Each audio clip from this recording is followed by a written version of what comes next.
Vamos falar um pouquinho hoje da temperança. Temperança é um dos remédios de Deus.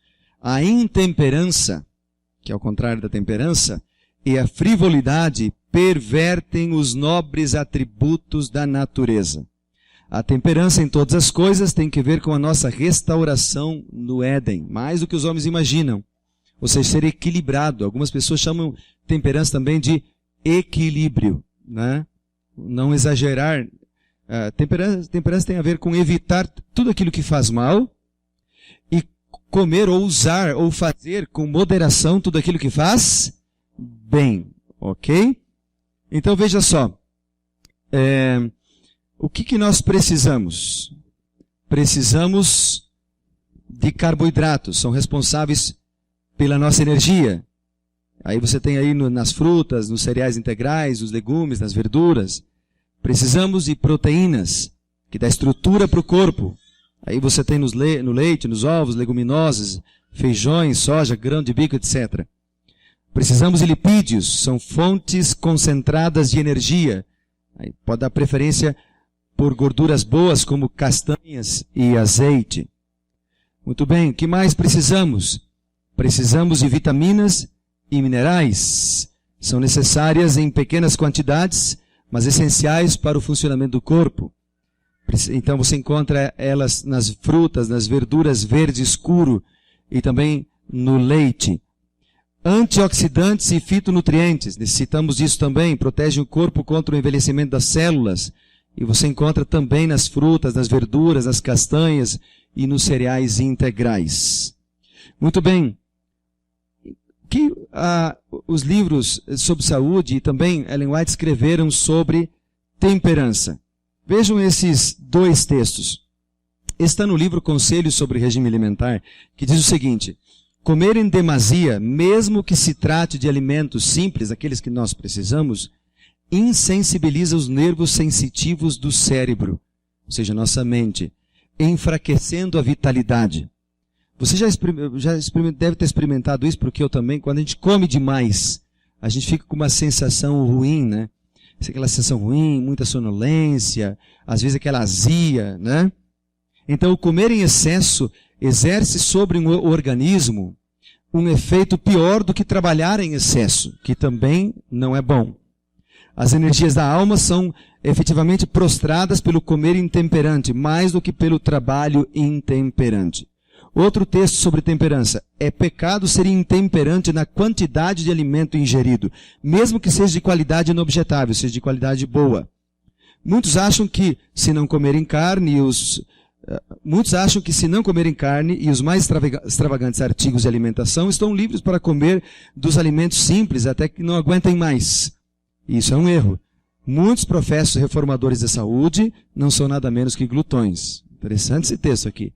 Porque é necessário que nós tenhamos equilíbrio em tudo. Inclusive, equilíbrio no trabalho. Né? A pessoa às vezes trabalha demais, é intemperante no trabalho, aí ele tem problemas como estresse, ou até mesmo uma doença moderna aí chamada burnout, que é quando a pessoa já está no extremo já para explodir, já não aguenta mais, alguns vão para o lado da depressão em virtude do excesso de trabalho. Prejudicando um dos outros remédios naturais que nós vamos falar, inclusive, esta semana. Com respeito à alimentação, aqui vai algumas dicas interessantes para evitar comer demais. Mastigar devagar os alimentos, usar maior quantidade de alimentos naturais, frutas, verduras, cereais integrais, né? E não tomar líquido com as refeições, porque ele dá uma sensação de saciedade, de insaciedade, você acaba comendo mais. 4. Limitar as variedades de alimentos numa mesma refeição. Você já viu que quando você vai num lugar onde tem muita coisa diferente, você é tentado a comer mais do que você necessita. E, de preferência, fazer uma terceira refeição, seja janta, né, mais leve. Não muito pesada, né? Porque aí se você fizer uma refeição mais leve e de 2 a 3 horas antes de dormir, então você consegue ter um sono melhor, né? Você pode comer menos e terá uma melhor qualidade de vida também. Ok? Muito bom. Lembro para você, na questão da saúde, que mudança nos hábitos requer tempo, requer vontade de mudar, requer oração, né? De orar por isso, requer leitura também. Aqui eu só estou dando bem gotinhas cada noite, você pode ler mais. Este livro, por exemplo, aqui, o Viva com Esperança, que é um livro que a gente distribuiu aos milhões este ano, é um livro que eu recomendo, quem ainda não leu, que leia esse livro. Ele é muito bom, muito equilibrado, escrito por 2 grandes especialistas na área de saúde, que é o pastor Mark Finley, que tem feito conferência ao redor do mundo sobre saúde, e também o Dr. Peter Landless, que é o médico responsável pela área de saúde na Associação Geral nos Estados Unidos, né? E ter determinação e desejo de ser semelhante a Jesus. Aí Deus vai te ajudar em tudo. Amém? Quantos gostariam de seguir esses passos aí? Vamos ver. Com certeza. Muito bom. Antes da gente cantar aí a musiquinha de novo, só que agora falando sobre a temperança, alguém conseguiu fazer a tarefinha de casa? Amém. Qual era mesmo a tarefinha? Quantas vezes? Quem mais conseguiu aí essa tarefinha? 2 vezes, pelo menos, orar abraçados. Já aumentou as mãos aí, ó. Já teve lá, aqui na frente. Amém? Continua a tarefa. Pelo menos orar 2 vezes com a esposa, quem é casado aí. Mas orar de que forma? Bem abraçadinho. Amém? E orar no pé do ouvido dela. Tá bom? Pedindo a bênção de Deus sobre o seu casamento. E Deus vai abençoar vocês. Volto a dizer. Faz isso. Quem fez aí, ó? Irmão, foi bom ou não foi? Foi bom? Quem mais ergueu a mão aí? Irmão ali. Foi bom ou não foi? Uma benção? Então faça isso, irmãos. Vai ser uma benção para você também. Ok? E nesse momento especial de oração que nós teremos, eu quero aproveitar para orar nessa noite pelo trabalho de cada um de vocês. Nós estamos vivendo num momento de crise no país. E essa crise tem afetado muita gente. Alguns estão sendo desempregados e tal. Aqueles que estão trabalhando devem louvar o nome do Senhor, né?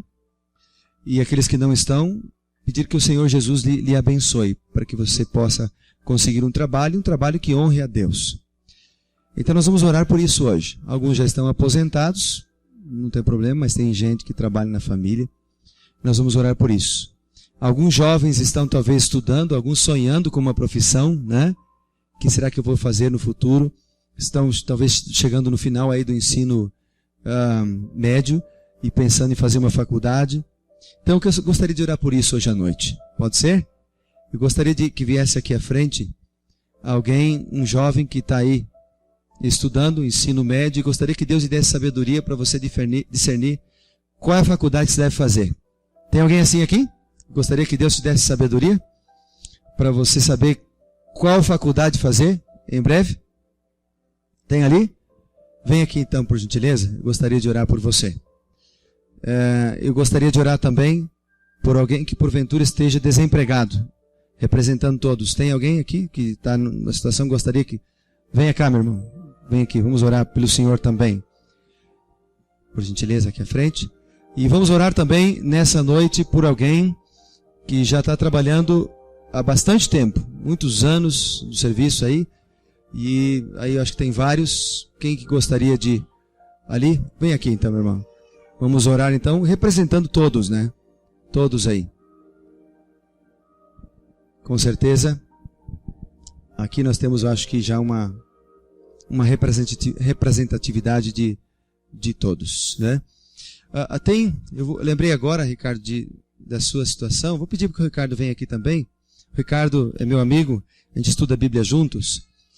E nós temos orado pela questão do sábado no emprego do trabalho do Ricardo, que é também uma dificuldade que muitos enfrentam. Vamos orar por isso também, pelo seu trabalho, que representa também, acho que, outros aqui. Vamos ficar de joelhos para nós orarmos nessa noite? Bondoso Deus e Pai, é com grande alegria que nós nos ajoelhamos, porque quando nos ajoelhamos, nós estamos reconhecendo que nós não somos nada, nós somos pecadores, somos menos do que o pó, somos fracos, e o Senhor é tudo na nossa vida, porque o Senhor nos criou. Então nessa noite, Pai, se o Senhor nos criou, se o Senhor nos ama, Se o Senhor morreu na cruz para nos salvar, o Senhor também cuida de nós. A Bíblia diz isso. Então, Senhor Deus, nesta noite nós queremos orar por esses irmãos que estão aqui à frente, que representam toda a igreja. Temos aqui um irmão que está desempregado. Coloca as tuas mãos sobre ele agora, Pai. Dá sabedoria para que ele possa encontrar o trabalho certo, no lugar certo. Um trabalho que possa honrar o teu nome. Querido Pai, abra as portas para ele. Por favor, ó Deus, que ele possa encontrar o lugar certo para ter o dinheiro suficiente para manter a si mesmo e a sua família. Ele representa a outros que porventura também possam estar nessa situação. Cuida de teus filhos, ó Deus, e não lhes deixe faltar nada. Nós temos também aqui um jovem, teu filho, que já trabalha há bastante tempo. Obrigado, Senhor, pelo trabalho de muitos. O Senhor é quem nos concede aquilo que nós necessitamos para ter o nosso pão de cada dia. Obrigado, Pai. Aqui nós temos uma moça que também está estudando e ela quer fazer uma faculdade. Talvez ainda em dúvida, será que esse é o caminho que eu devo ir ou não? Dá para ela sabedoria e para todos os jovens que ela representa nesta noite. Para que façam a escolha certa da profissão, que façam a escolha certa do curso numa faculdade que vai lhe preparar para ser uma melhor cidadão aqui na terra, para, através da sua profissão, poder testemunhar do amor maravilhoso de Jesus e para, através da sua profissão, ganhar dinheiro para glorificar o teu nome, para manter a sua família e também, ó Deus, para poder trazer o pão para a sua casa. Aqui nós temos também o Ricardo, que precisa de uma bênção muito especial do Senhor com respeito ao sábado no trabalho. Abra as portas para ele, Senhor Deus. Dá a ele sabedoria e a todas as pessoas que ele representa aqui nesta noite, para que ele possa, pelo nome do nosso Senhor Jesus Cristo, ser um instrumento poderoso de pregação do Evangelho, com seus dons que o Senhor lhe concedeu para muitas pessoas, assim como já tem sido. Nós oramos, ó Deus, por ele e pela sua família também. Em nome do Senhor Jesus. Amém. Amém. Quero dizer que nós temos orado todos os dias, entre 5 e 6 da manhã, horário que a gente se levanta aí para orar e ler a palavra. Já temos esses 2 pedidos que recebemos e alguns outros nomes e a gente tem orado para que Deus abençoe, ok? E se mais alguém tiver algum pedido especial e quiser entregar para a gente, teremos o prazer de orar por você também. Você pode entregar aí no final para a gente, quando estivermos aí cumprimentando você no final do culto, tá bom? Bom, vamos falar um pouquinho, assim, eu coloquei na tela aqui o contato, no Twitter e no Facebook, que são as ferramentas que a gente tem utilizado também para divulgar a palavra de Deus. Colocando aí sempre um verso ou mais da Bíblia, do capítulo do dia, de leitura do dia da palavra de Deus. Hoje foi sobre o maná, em Êxodo, né? E convido você para ler todos os dias também um capítulo da palavra. Bom, nós conversamos um pouquinho aqui sobre a importância da Bíblia, o poder da Bíblia, no primeiro dia. A gente falou um pouquinho também ontem sobre a origem do mal, e a gente viu que todo mal, toda maldade, todo problema que existe se originou e se origina no coração do inimigo de Deus, Satanás. Vimos que Deus criou ele como um anjo perfeito, mas que ele se corrompeu, foi atirado para a terra e conseguiu enganar Adão e Eva. Vimos também que Lúcifer, agora Satanás, é poderoso e que ele pode destruir todos os seres humanos e que cada um de nós temos um anjo do mal do nosso lado querendo nos destruir. Mas também vimos que nós temos um anjo da guarda que nos protege e que pelo sangue de nosso Senhor Jesus Cristo podemos ser vitoriosos. Amém? Aliás, o plano da salvação, Deus não foi tomado de surpresa. Algumas pessoas podem imaginar que Deus foi tomado de surpresa, ou seja, que o Lúcifer se corrompeu e agora Deus teve que às pressas reunir o conselho, né? Deus Pai, Filho e Espírito Santo aí no céu e mais os anjos, se reuniram os bons anjos. E o que nós vamos fazer agora? E temos que agora criar um plano aí para ver o que a gente vai fazer. Não foi assim. Deus sabe de todas as coisas. A Bíblia diz que o plano da salvação já estava definido pelo Senhor. E é isso que me encanta na personalidade, no caráter de Deus. Sabe por quê? Porque Deus é onisciente. Ele sabia que Lúcifer pecaria. Aliás, ele sabia que Adão e Eva não seriam leais e cairiam em pecado. E mesmo assim ele resolveu criá-los. E mais, o que me encanta no caráter de Deus é que ele poderia ter destruído Adão e Eva. Poderia ter destruído e refeito de novo. Afinal, ele é Deus e ele pode todas as coisas. Mas a Bíblia diz que aquele que não ama não conhece a Deus, porque Deus é amor. Ele não tem amor, ele é amor. Ele ama você acima de todas as coisas. Veja que quantas vezes a gente peca, a gente erra, a gente cai, a gente tem pouca fé, a gente desaponta o Senhor, às vezes a gente é desleal e Ele ainda assim nos ama. Ele ainda assim estende a mão para conosco. Ele ainda assim oferece misericórdia. Ontem eu falei que Deus chamou Adão e Eva e lhes apresentou o plano da salvação. Adão e Eva tinham pecado. E quando eles pecaram, eles fizeram folhas para se cobrir. Folhas de figueira. Você sabe, uma folha de árvore, por maior que seja, não dura muito tempo. Aquelas folhas representam as tentativas humanas, as obras humanas, tentativas falhas do ser humano de se salvar. Por mais que nós façamos coisas boas, elas não são suficientes porque nós somos pecadores.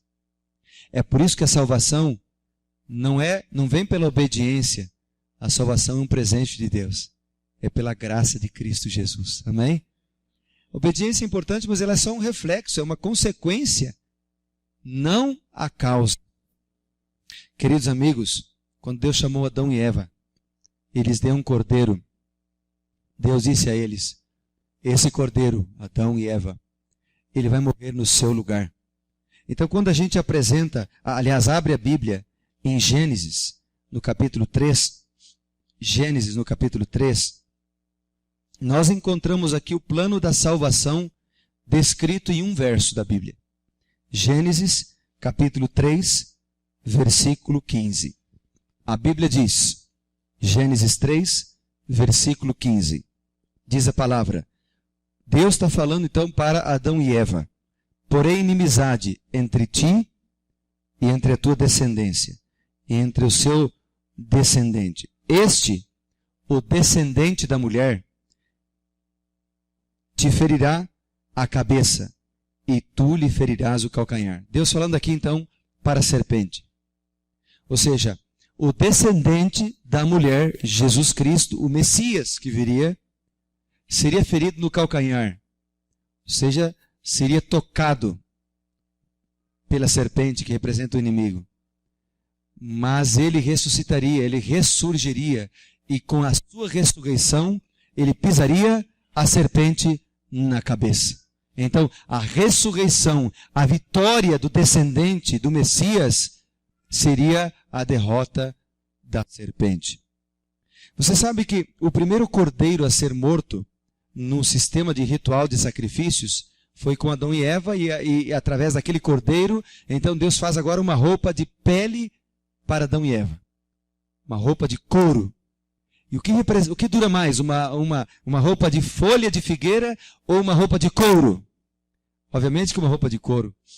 Eu fui pastor lá em Balneário Camboriú, há quase 10 anos atrás, e comprei lá duas jaquetas de couro. E até hoje está lá durando, e acho que vai durar mais uns 10 anos para frente. Dura muito tempo essas roupas de couro, né? E não sai da moda, né? Agora, é interessante que Deus faz uma roupa de couro para Adão e Eva, mostrando que as obras de Deus são infinitamente melhores do que as obras humanas. E que Deus faz mais por nós do que aquilo que nós pedimos. Paulo diz que Deus é capaz de fazer por nós infinitamente mais do que aquilo que nós pensamos ou pedimos para Ele. Amém? Porque Deus conhece você e a mim. Ele sabe o que nós necessitamos. E o que nós necessitamos nem sempre é o que nós pedimos. Porque às vezes o que nós pedimos é tão pequeno diante do que Deus pode e quer dar para nós, que Deus não nos dá o que nós pedimos. Ele quer dar-nos algo maior e melhor. Então, meus irmãos, Deus não dá para Adão e Eva roupas de figueira, não nos deixa com roupa de figueira, mas lhes dá roupas de couro. de peles, de um cordeiro que apontaria para o Messias. Aquele cordeiro passou a ser oferecido. Toda vez que alguém pecasse, tinha que oferecer um cordeiro. E eram oferecidos em altares de sacrifícios. Você lembra quando Noé, por exemplo, saiu da arca, depois do dilúvio? Quando Noé entrou na arca, Deus lhe deu uma ordem. Não sei se você lembra, mas ali, no livro, vai um pouquinho para frente ali em Gênesis, no capítulo 7, por exemplo, a Bíblia diz o seguinte, Deus falando para Noé, né? Disse o Senhor a Noé, entra na arca, tu e tua casa, e toda a tua casa, porque te reconheço que tens sido justo diante de mim no meio desta geração. De todo animal limpo levarás consigo quantos? 7 pares, o macho e a fêmea. Mas os animais imundos, que a Bíblia apresenta os animais limpos e os imundos apenas um par, o macho e a sua fêmea. Então, dos animais limpos, ele deveria levar 7 pares. Por quê? Primeiro porque depois do dilúvio, antes do dilúvio, eles eram vegetarianos, não comiam carnes, mas depois do dilúvio, toda a vegetação, ela foi então destruída, a terra foi transtornada. Nós acreditamos que a Pangeia, os cientistas criacionistas, que a Pangeia, que é aquele evento que dividiu os continentes, se você olha ali no mapa, você percebe que ele parece um quebra-cabeça, né? Que um dia os continentes estiveram juntos. Segundo os cientistas não criacionistas, ateus, eles defendem que houve um grande evento cataclísmico no planeta, que eles não sabem precisar o que é, talvez um evento com meteoros e tal, ou algum evento que dividiu o planeta. Mas nós cremos que o evento do dilúvio, que veio água de baixo e de cima e tal, transtornou o planeta, inclusive ocasionando a Pangeia. Isso fez com que toda a vegetação fosse praticamente destruída no planeta e depois teve que nascer de novo. Então, Noé leva para dentro da arca alguns animais a mais,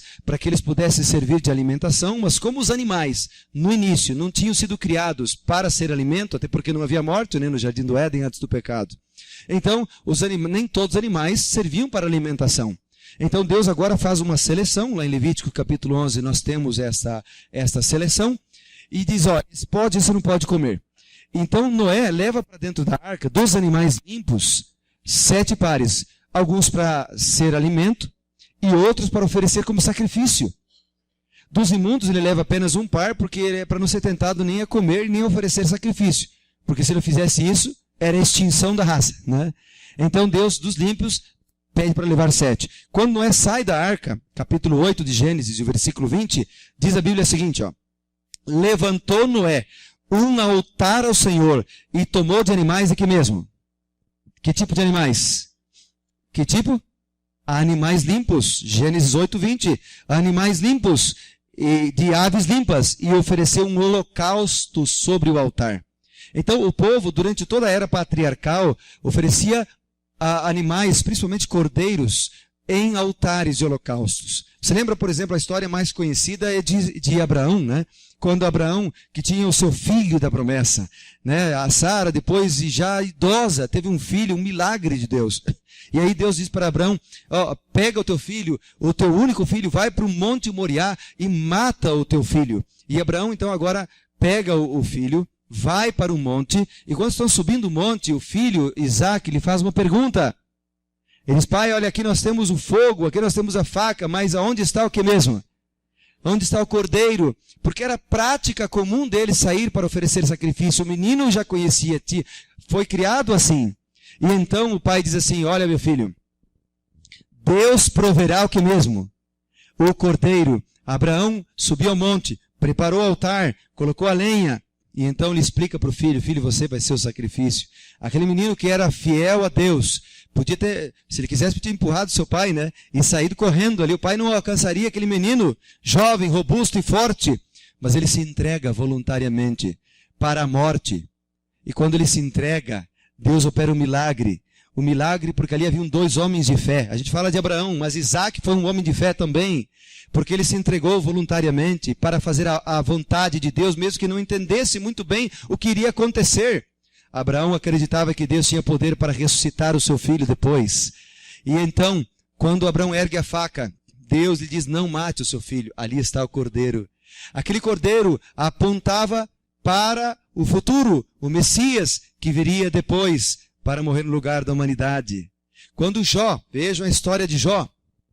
Jó, abra a sua Bíblia ali no primeiro capítulo de Jó, um pouquinho antes do livro de Salmos. No meio da Bíblia, nós temos o livro de Jó. Jó, a Bíblia fala sobre ele o seguinte, Jó capítulo 1, verso 1, diz o seguinte: havia um homem na terra de Uz, cujo nome era Jó. Jó 1:1. E como era esse homem da terra de Uz? Como era esse homem? Era um homem íntegro. Que mais? Era um homem reto. Que mais? Era um homem que mesmo? Temente a Deus. E o que mais era Jó? Ele se desviava do quê? Se desviava do mal. E o que fazia com que Jó fosse esse homem fiel a Deus? Ele orava, ele clamava ao Senhor. E olha o que ele fazia pelos seus filhos, ó. O capítulo 1, versículo 4 e 5. Seus filhos iam à casa uns dos outros e faziam banquetes, cada um por sua vez, e mandavam convidar as suas 3 irmãs para comer e beberem com eles. Decorrido o turno de dias de seus banquetes, Jó chamava seus filhos e os santificava, levantava-se de madrugada e oferecia o quê? Holocaustos, segundo o número de todos eles, pois dizia: talvez tenham pecado meus filhos e blasfemado contra Deus em seu coração. E Jó fazia isso de que forma? Continuamente. Ontem nós falamos que aqui oramos pelos pais e pelos filhos, e falamos que os pais têm que orar pelos filhos. Muitos hoje têm dificuldade para levantar mais cedo para orar pelos filhos, ou para estudar a Bíblia com os filhos. Mas Jó levantava-se cedo e erguia um altar de holocausto, pegava um cordeiro, matava o cordeiro, derramava o sangue sobre a base do altar, e agora oferecia carne daquele lá, queimava carne em holocausto para o Senhor, para cada um dos seus filhos. Porque o ritual dizia o seguinte, que quando uma pessoa pecasse, veja, a Bíblia diz, o salário do pecado é o que mesmo? É a morte, mas o dom gratuito de Deus é a vida eterna em Cristo Jesus. O salário do pecado é a morte, porque o pecado cobra caro, irmãos. O que Deus oferece é gratuito. O que Deus oferece é gratuito. Mas o que o diabo oferece, ele vai cobrar caro. Pode ser que o pecado seja aprazível, seja gostoso e tal, mas ele vai ter um preço muito alto depois. As drogas podem levar ao suicídio. Eu vi esses dias uma campanha que o governo está fazendo para diminuir o número de pessoas que tiram a vida. A cada 40 minutos no Brasil, uma pessoa tira a vida. Cada 40 minutos uma pessoa se enforca, se atira na frente de um carro, toma veneno, pula de um prédio, se enfia uma faca, dá um tiro na cabeça. A cada 40 minutos. Pessoas que não têm esperança. E a principal razão? As drogas e o álcool. Então pode ser gostoso no início e tal, a cerveja, desce redonda, não sei o quê, e um beber socialmente, não sei o quê, um cigarrinho aí, aquela sensação legal. Agora no Uruguai legalizaram a maconha e tal, e coisa boa, maconha. Boa agora. Mas qual é o resultado depois? Qual é o resultado? O pecado cobra caro. Cobra caro. Queridos amigos, então, cada vez que uma pessoa pecasse, ela tinha que pegar um cordeiro e botar aquele cordeiro em cima do altar e matar o cordeiro. E a pessoa que pecava tinha que matar o cordeiro. Era um ritual que simbolizava a gravidade do pecado. Eu não sei se você já viu um cordeiro de perto, mas eu já vi. Os meus pais moraram lá em São Paulo um período de tempo, quando eu estudei lá, e depois eu me formei, eles continuaram morando um tempo ainda lá. E eles moraram lá e moravam num sítio do lado não é frigorífico, é onde mata os animais, é um abatedouro, né? Matavam ali os animais, vacas e tal. E dali ia para o frigorífico, para os açougues, etc. Bom, e um dia eu fui visitá-los, e estava um tempo de chuva, e aí começou a vir aquela chuva, e ali havia várias ovelhas. E eu peguei uma ovelha, que estava ali fora, peguei ela e guardei ela num lugar coberto, para protegê-la da chuva. No outro dia, aquela ovelha, parecia que ela queria me agradecer. Onde eu ia, ela me seguia. Eu ia para dentro de casa, ela me seguia. Ia para a sala, atrás de mim, ia para a cozinha, atrás de mim. E o pior é que fazia os negócios redondinhos, assim, dentro de casa, né? E a minha mãe dizia, tire esse bicho daqui que está sujando toda a casa, né? Mas que coisa impressionante, que bicho mais leal. Você pensou pegar um bichinho leal, dengoso, amoroso, tanto é que as ovelhas é um símbolo dos filhos de Deus. O pastor que pastoreava as ovelhas é um símbolo da liderança da igreja, porque as ovelhas é um símbolo do povo de Deus. O cordeiro era um símbolo do Messias. Agora você imaginou pegar aquele bicho dócil, amável, e eu ter que matar ele? Então era uma situação assim, era uma cerimônia drástica, porque ela queria ilustrar o seguinte: o pecado não é brincadeira. O pecado não é brincadeira.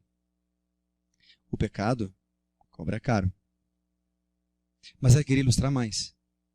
Queria ilustrar o seguinte: a solução para o pecado. Amém? A solução. E a solução está no sangue do Cordeiro. Amém?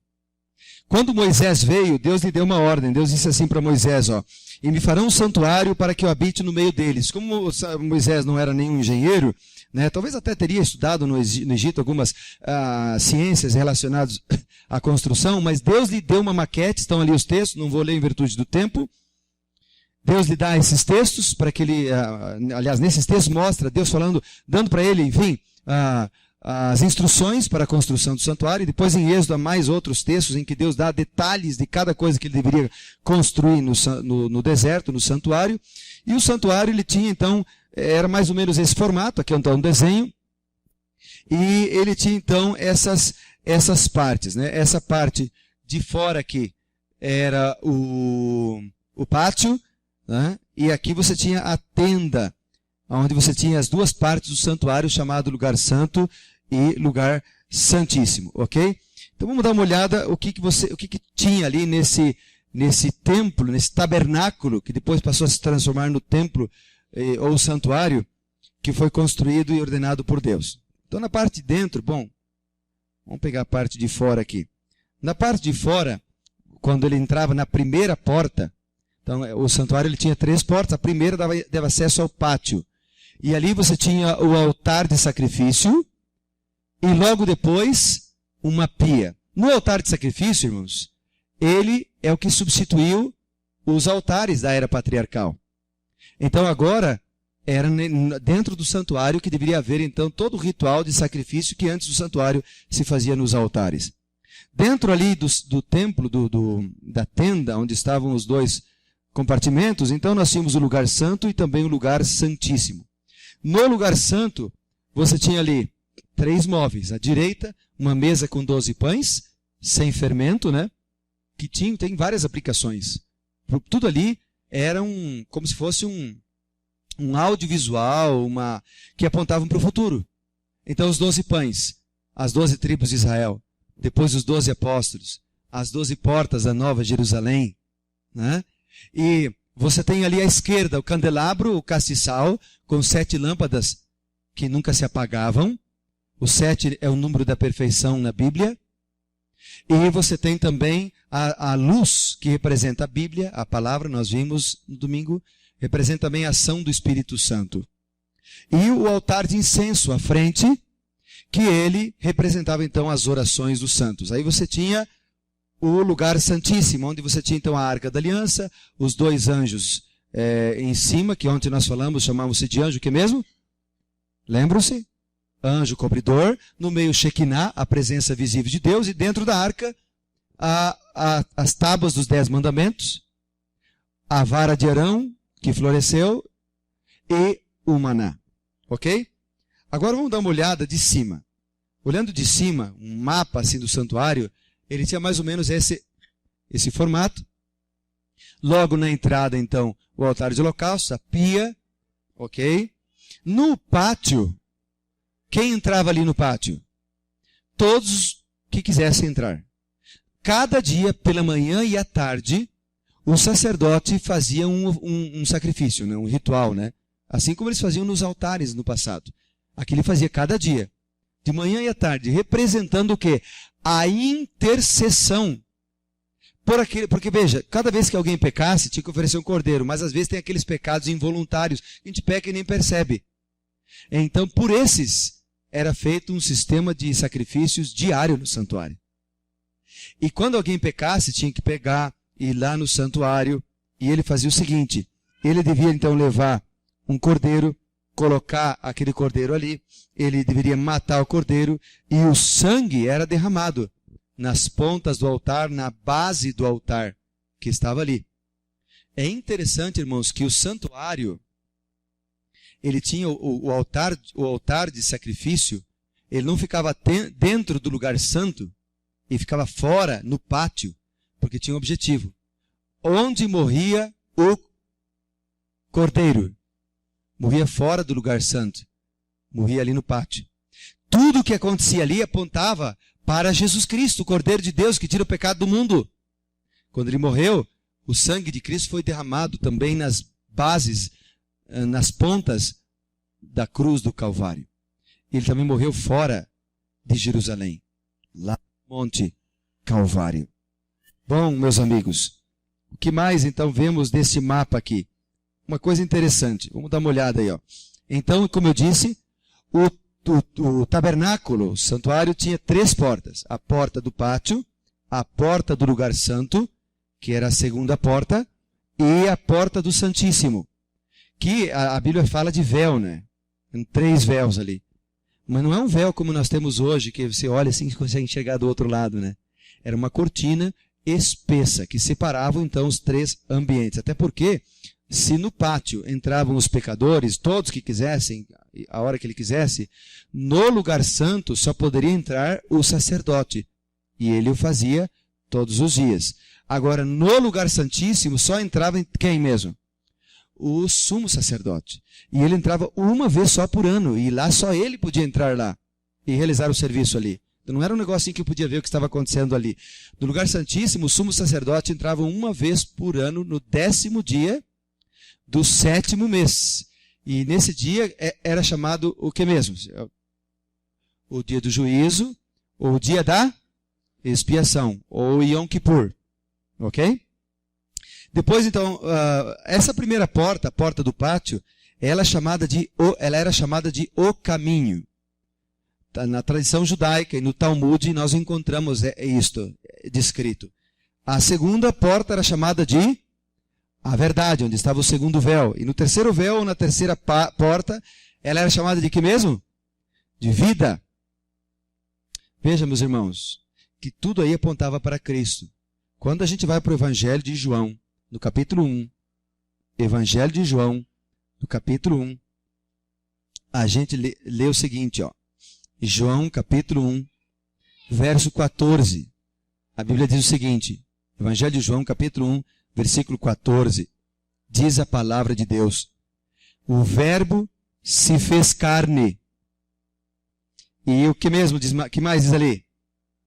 E habitou entre nós, cheio de graça e de verdade, vimos a sua glória, glória como do unigênito do Pai. O Verbo se fez carne e habitou entre nós. Não é interessante que no grego, você lembra que no Novo Testamento, a gente estudou domingo, o Novo Testamento foi escrito em grego. Aqui está escrito o seguinte, quando diz o Verbo habitou entre nós, a palavra traduzida como habitou é a palavra que poderia ser traduzida também como tabernaculizar. Ou seja, é como se Jesus é o próprio tabernáculo entre nós. Ele é a própria encarnação do santuário entre nós. Ele é sacerdote e ele é cordeiro. Amém? E ele assumiu o pecado de todos nós, morrendo no altar. É por isso que quando diz lá em João capítulo 14, verso 6, João 14, verso 6, Jesus diz assim, ó. Diz assim, respondeu-lhe Jesus, eu sou o que mesmo? O caminho. Eu sou o que mesmo? O que mais? A verdade. E o que mais? A vida. E tem um outro texto que Jesus diz assim, eu sou a porta. Eu sou a porta. Então Jesus está dizendo, em outras palavras, que ele é a encarnação do santuário. Quando ele diz, eu sou o caminho, eu sou a verdade, eu sou a vida, ele está dizendo o seguinte, era algo que os judeus conheciam. Os judeus sabiam que ele estava falando do santuário. Os judeus sabiam que ele estava falando de algo que dizia respeito à salvação. E por isso que, quando as pessoas não entenderam muito o que Jesus queria dizer, porque Jesus falou várias vezes de maneira clara, eu vou morrer, eu vou ser traído, mas depois eu vou ser ressuscitado no terceiro dia. Ele falou isso de maneira clara várias vezes. E de maneira figurada também, como nesse caso, lá em João 10, por exemplo, né, no versículo 7 e 9, ele fala isso ele é a porta, né? João 10, capítulo 10, versículo 7, ele diz lá, né? Jesus, pois, lhes afirmou de novo, em verdade vos digo, eu sou a porta das ovelhas. No versículo 9, ele diz, eu sou a porta, se alguém entrar por mim, será salvo, e entrará e sairá e achará pastagem. Era mais do que simplesmente um contexto de pastoril em que ele estava falando isso, mas Jesus estava usando uma figura de linguagem do santuário. Do santuário. Eu sou o santuário, a encarnação do santuário. É por isso que quando Jesus veio, João Batista olhou para ele. Ele disse o que está escrito em João capítulo 1, verso 29, né? Eis o Cordeiro de Deus, que tira o pecado do mundo. Amém? Ele é o Cordeiro. Lá em Isaías, no capítulo 53, um verso que a gente conhece muito, um capítulo que a gente conhece muito bem, e vale a pena ler de novo. Isaías capítulo 53, a Bíblia diz, certamente, vamos ler, abre a Bíblia aí, não deixa fechada. Esse texto é poderoso. Certamente Ele, Jesus Cristo, tomou sobre si as nossas enfermidades e as nossas dores levou sobre si. Amanhã eu vou falar um pouquinho mais sobre isso. O que significa isso aqui? E nós o reputávamos por aflito, ferido de Deus e oprimido. Mas Ele foi traspassado pelas nossas iniquidades. O castigo que nos traz a paz estava sobre Ele, e pelas suas pisaduras fomos sarados. Todos nós andávamos desgarrados, como ovelhas.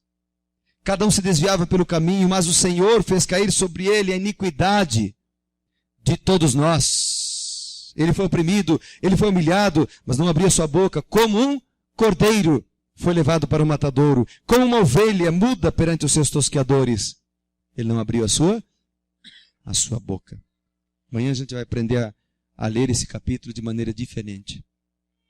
Mas por hoje, eu quero que você lembre que Jesus é o Cordeiro de Deus. Ele morreu na cruz. Aliás, irmãos, quando Abraão levou seu filho para o Monte Moriá, o filho escapou. E um cordeiro morreu no lugar do filho. Mas lá no Monte Calvário, ocorreu o inverso, porque Jesus morreu na hora em que se matava o sacrifício, ou um cordeiro, na hora do sacrifício da tarde, em que se matava o cordeiro lá no santuário. Então, quando Jesus morreu, a Bíblia diz lá em Mateus, no capítulo 27, a Bíblia fala, Mateus capítulo 27, abra a Bíblia ali também, Mateus capítulo 27 diz o seguinte, no versículo 50, Mateus capítulo 27, verso 50, diz o seguinte, e Jesus, clamando outra vez em grande voz, entregou o Espírito, e eis que o véu do santuário se rasgou em duas partes, de alto a baixo, tremeu a terra, fenderam-se as rochas, abriram-se os sepulcros, e muitos corpos de santos que dormiam ressuscitaram. Eis que o véu do santuário se rasgou. O sacerdote ergueu a faca para matar o cordeiro. Mas naquele dia, o cordeiro escapou e o filho morreu. Jesus morreu no lugar do cordeiro. Jesus morreu no lugar de Isaac. Jesus morreu no lugar de todos os seus contemporâneos. Mas Jesus morreu no meu e no teu lugar também. Que grande amor. Que grande amor. Domingo foi levar minha filha para o clube de desbravadores, a mais velha, e depois saí para andar de bicicleta ali com a minha filha do meio. Estávamos andando e tal. E aí paramos num lugar onde tinha muita grama e tinha um formigueiro, um ninho de formiga. E eu me lembrei de uma parábola que eu ouvi no passado, há muitos anos atrás, quase 20 anos eu ouvi essa parábola. E aí parei a bicicleta e falei, filha, vem cá, vamos sentar aqui. Nos sentamos e ali peguei um pedacinho de pau e fiz um furo no formigueiro e as formigas começaram a sair. E eu comecei a falar com as formigas. Comecei a dizer para elas assim, formigas, vocês têm que sair daqui. Essa terra será arada. E a minha filha ali olhando. E eu falando com as formigas. Vocês têm que sair daqui. Vocês vão ser destruídas. Daqui a pouco vai passar alguém aqui, vai passar um veneno, vocês vão morrer todas. Aquele outro lado de lá é melhor. Ali tem grama verde, lá é tranquilo, aquela terra não vai ser arada, não tem problema. Vocês têm que sair daqui e ir para lá. As formigas não me davam atenção. Ficavam ali, andando para lá e para cá e tal, e andando ao redor daquele formigueiro, e nada. E eu comecei agora a falar sério com elas. Vocês têm que sair daqui, formigas. Saiam daqui. E nada. Eu peguei o pedacinho de pau, peguei assim com bastante cuidado e peguei uma formiguinha. E trouxe bem para perto de mim aquela formiguinha. E disse para ela assim, ó, eu vou te escolher como um profeta. Você vai lá e você vai falar para aquelas formigas que elas têm que sair daqui. Elas vão ser mortas. Peguei aquela formiguinha e botei de volta ali. E aí, esperei. Falei para minha filha, não adiantou. Não adiantou. Então, a única maneira de dar um jeito de falar para elas é falar de formiga para formiga. Então eu vou ter que me transformar numa formiga e entrar dentro desse formigueiro. É a única maneira delas me entenderem. E quando eu comecei a contar a história para ela, ela disse, pai, essa história que você vai contar é verdadeira? Porque às vezes eu conto várias histórias, a gente conta, e algumas a gente diz, essa é verdadeira, outras a gente diz, essa aqui eu estou inventando. Principalmente na hora de dormir, né? E ela disse, essa é verdadeira? E falei, calma, você vai entender. Fui contando, quando falei assim, eu vou ter que me transformar numa formiga e entrar lá. É a única maneira delas me entenderem, mas eu não sei se elas vão me entender. Eu disse para ela, essa história é verdadeira? Ela disse, sim, pai, é a história de Jesus. Claro que há limitações nessa história, porque eu sou ser humano e Deus, nós somos criados à imagem e semelhança de Deus, né? Mas é mais ou menos assim a mesma coisa, sabe? Deus é todo-poderoso que com um sopro, aperta o dedo, poderia destruir o planeta. Se transforma num ser humano. E vem aqui e os seus não o receberam. Os seus não o receberam. João capítulo 1, versículo. Abra ali a sua Bíblia. João capítulo 1. Diz o seguinte. Capítulo 1, verso 11. Veio para o que era seu, mas os seus não receberam. Nessa noite, você gostaria de receber Jesus em seu coração? Você gostaria de ser grato a Ele por tudo que Ele fez por você? Ele é Deus, gente. Ele não precisa... Aí eu falei para minha filha, já imaginou se eu entrasse lá? E o pior, se eu permanecesse como uma formiga depois para sempre? Ele é Deus, assumiu a forma humana e veio aqui para morrer por você e por mim. Graças a Deus, porque nós temos 5 pessoas hoje que decidiram agradecer Jesus Cristo por tudo que Ele fez por elas na cruz do Calvário, por tudo que Ele fez antes da cruz, vivendo aqui, e por aquilo que Ele faz por nós ainda hoje, intercedendo por nós pecadores. Amém? Eu tenho aqui os nomes do Kesley, da Tatiana, do João, do David e da Cameline. Essas pessoas decidiram entregar a vida ao Senhor Jesus Cristo. Decidiram dizer para Jesus, nós queremos ser seus. Amém? E o tanque vai se abrir nesse momento. O pastor Mário está entrando. As cortinas serão abertas agora. Nós, como todas as noites temos visto, vamos ver mais um milagre. Amém? O milagre do novo nascimento. Agora deixa eu contar uma notícia para vocês. É tudo da mesma família. Amém? Deus seja louvado, né? E aqui nós temos a discipuladora, né? Tudo bem, Fátima? Oi, professor, tudo bem? Que bom vê-la aqui. Qual é a alegria, Fátima, de você ver assim uma pessoa, ou uma família, no caso aqui, que você participou da salvação, ou seja, deu estudos, visitou, abraçou, orou por eles, e agora eles sendo batizados? Eu acho que não tem preço, não tem tamanho. A gente que é mãe sabe como que é gerar um filho. E eu tenho 3 filhos. E eu não saberia, assim, diferenciar o tamanho que é ver alguém nascer no reino de Deus e Deus dar uma herança que é dele também. Eu acho que é um tamanho, assim, é uma alegria imensa. Porque no nosso coração é uma pessoa que saiu das garras do mal e está no céu com Jesus.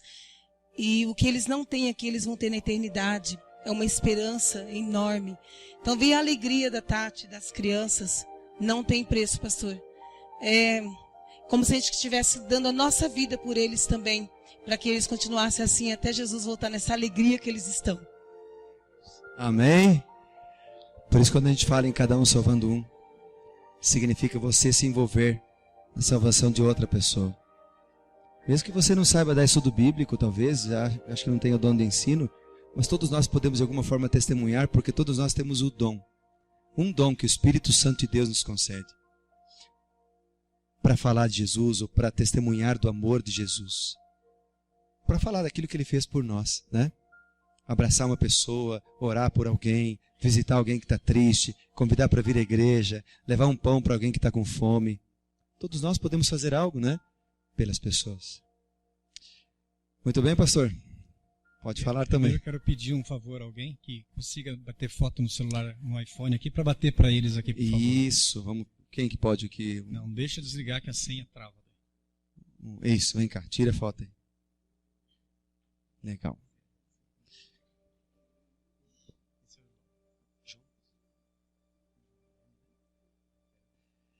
Muito bem, que alegria estar aqui com o João. Erguemos agora as nossas mãos sobre o João, pastor Mário e eu, para pedir a bênção do Senhor sobre ele. E João, para que teu nome seja escrito no livro da vida, para teu novo nascimento, para o perdão de teus pecados. Nesse momento, para que você seja ungido pelo Espírito Santo para evangelizar. Pastor Mário, ministro de Deus, te batiza em nome do Pai, do Filho e do Espírito Santo. Amém. Louvado seja o nome do Senhor Jesus. Vamos.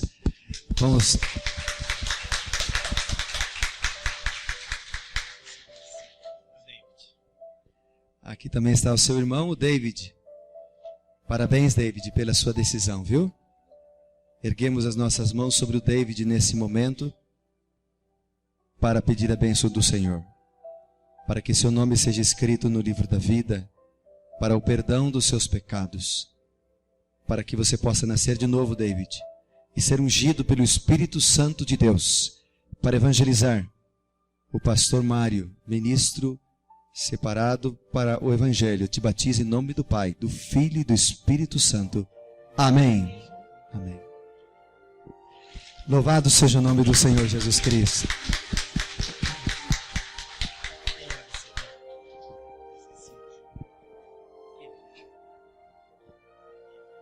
Tá feliz, Kemini? Tá? Olha só que sorriso bonito, hein? Esse é um sorriso bonito, gente. Deus seja louvado, Kemini. Parabéns. Erguemos as nossas mãos também, Kemini, sobre você, para que teu nome seja escrito no livro da vida, para perdão dos seus pecados, para seu novo nascimento, para que você seja ungida pelo Espírito Santo de Deus para evangelizar. O pastor Mário, ministro do Senhor, te batiza em nome do Pai, do Filho Jesus Cristo e do Espírito Santo. Amém. Louvado seja o nome do Senhor. Deus seja louvado. Kesley, tudo bem, Kesley? Tá feliz também? Tá, com certeza. Parabéns, Kesley, pela sua decisão, viu? Lindas. Quantos estão felizes por essa família toda aqui? Louvado seja o Senhor Jesus Cristo. Que bom. Isso, pode passar.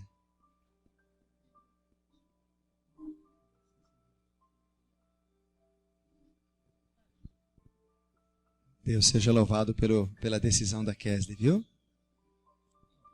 Erguemos as nossas mãos sobre a Kesley também nessa noite, para pedir a bênção do Senhor sobre ela, para que seu nome seja escrito no livro da vida, Kesley, para o seu novo nascimento, para o perdão dos pecados, e para que você seja ungida pelo Espírito Santo de Deus para evangelizar com seus dons. O pastor Mário, ministro do Evangelho, te batiza em nome do Pai, do Filho e do Espírito Santo. Amém.